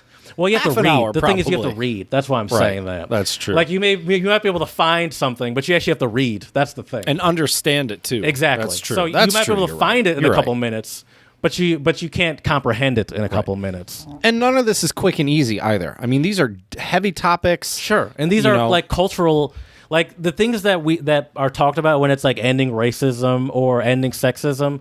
Like these are cultural changes, and no sort of cultural change ever happens overnight, whether it be clothing or ending slavery, nothing, or like design of furniture. Nothing happens overnight. Like these are, and also people have to be willing to make those changes. Things I said before, like style, people are more willing to make those changes than sexism and racism, because I feel like people, as I said before, are afraid that they're going to lose something. I think there's a lot of fear that equality means that I have to lose something in order for us to be equal. Right. Well, that goes down to the debate of equality of outcome and equality of opportunity, which that's a whole nother rabbit hole we don't need to worry about today. Sure. But I really do like this list from Guide to Allyship. I think a lot of them are really good. I also really like, Jared, their do's and don'ts. I mean, we've covered pretty much almost all I think of the do's and don'ts. One I thought you might like was the Oppression Olympics one. Yeah, that's a big no-no. That's a big one I hear. So it says, do not participate for the gold medal in the Oppression Olympics. You don't need to compare your struggle is just as bad as a marginalized person. That's something I hear commonly with the idea of white privilege, Oh, for sure. Where it's like, what are you talking about? I grew up poor. My parents got divorced when I was a kid, and my dad abused my mom when I was a kid, and I had a terrible childhood. I don't get pulled over and a cop just says, hey, oh, you're white? Go on then, Right. Where it's like just this oversimplification of what it means, and then this idea that how dare you say that I have privilege because I experience struggles in my life, where it's like it's not about who, like that has nothing to do with it. No one's saying you didn't experience any struggles. No one experienced saying that you as a white person haven't dealt with trauma. Right. But it's not a competition, and that's your isolated experience is irrelevant to centuries of history and law and society, And the color of your skin is probably not the reason why you've encountered a lot of those struggles and hardships. It's like, your family was terrible or whatever, but that had nothing to do with because you were a certain race. That's just because people suck in general, Right. It's like, and it's like you don't need to say that. That's when I hear it the most is with the Oppression Olympics and like the idea of privilege. It's like, what are you talking about? My childhood sucked and I'm white. Kind of down to that same topic area, Jared, in terms of the Oppression Olympics. I also think what I find very irritating too is your outwardly or overly woke white people out there, or people, or I don't even want to put. I tend to see more white people, at least on social media, doing this, but I don't think it's only white people. I just don't like this idea of behaving that you know what's best. It's like you, especially if you are not a part of that minority group. There are definitely some people out there that are pretty bold, where it's like, I understand that that you feel like you need to speak up, but it's like there are certain people out there that certainly get very comfortable. And then it falls into this category of being one of the good ones, but on the white side, like I'm the hardest ally, and so I'm invited to the cookout almost, like where the white person automatically assumes they're invited to the cookout or something like that. Right. The cookout, by the way, I think a lot of white people might think they're invited to the cookout that aren't actually invited. Probably, yeah, probably. And there's no cookout, by the way. It's not happening, so it doesn't matter. Yeah. Oh man. People like that kind of, I think know-it-alls like that in general drive me crazy. Doesn't matter if it's, in terms of, being an ally or anything else, just people who think they know what's best. It's like, get off your high horse, folks. Yeah. It is. I do. It is. It's funny because it needs to be done, but it also makes me laugh a little bit is when you watch like white on white social media crime where it's like the woke mob going after someone on Twitter, and it's like in my head, or it's like the person that's the quote unquote woke mob person, it's so weird because it's like this person's not really saying things how I would prefer it to be said personally, even though they think they're fighting the good fight. It's just so weird how that works, and it's like you think you're fighting the good fight, but also I feel like by doing that, you're ignoring the fact that you're not fully educated either. There's steps to this. I'm trying to think. I don't remember now which article or which like media posted it. Maybe I can find it real quick. But it was, I think the headline was something along the lines of like how white women stole like wokeness or something like that. Oh yeah, well Bill Burr did a whole SNL sketch about that. Did he really? Okay. He did. And the white women did not like it. Well, I'm while sure- you're I'm looking sure for that, you don't have to find it. You don't have to find it because that's Oh, it the was thing. Bill Burr. Bill Burr. That's what I just said. Oh, I thought you said Bo Burnham. Sorry, yeah. Bill Burr No, rips not- white women for that's what I just hijacking said. the woke movement. Okay, But that's been a thing that's been talked about in communities of color forever.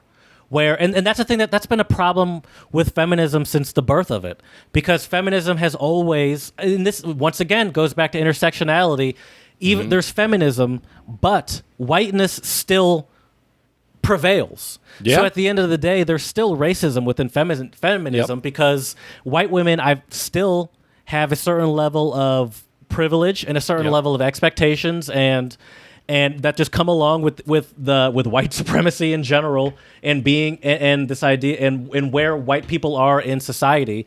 And so there's a lot of stories of white women sort of hijacking feminism or certain marginalized women groups fighting for something, and then like affirmative action, for example. Affirmative action is a thing that is commonly used sort of to put down people of color, whether it be black people, Hispanic people, when in reality it's white women that tend to benefit the most from these diversity sort of movements.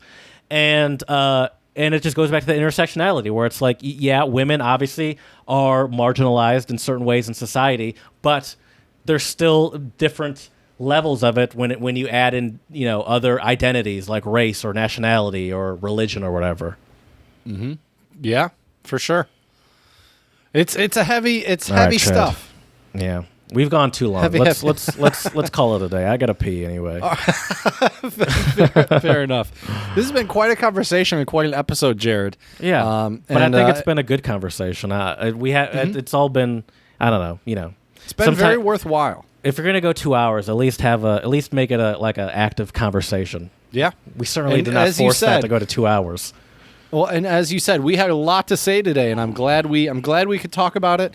But let us know what your thoughts are on what it means to be an ally and how to be an ally at untranslatablepodcast at gmail.com. Slide into those DMs and let us know that you're learning something so I can prove Jared wrong. Yeah. Or at least I can say that we do a little bit of teaching on this podcast. You can find us on Twitter, Untranslatable1, the number one. Check us out on Instagram and YouTube, Untranslatable Podcast. And please, 5-star reviews on iTunes and Stitcher. Let us know how we can make this podcast better for you. So as we say here at the Untranslatable Podcast, Dziękujemy, muchas gracias, shisha, and do svidania.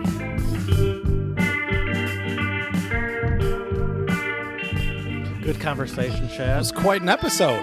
Yeah. But I thought it was a good conversation. Mm-hmm. Yeah.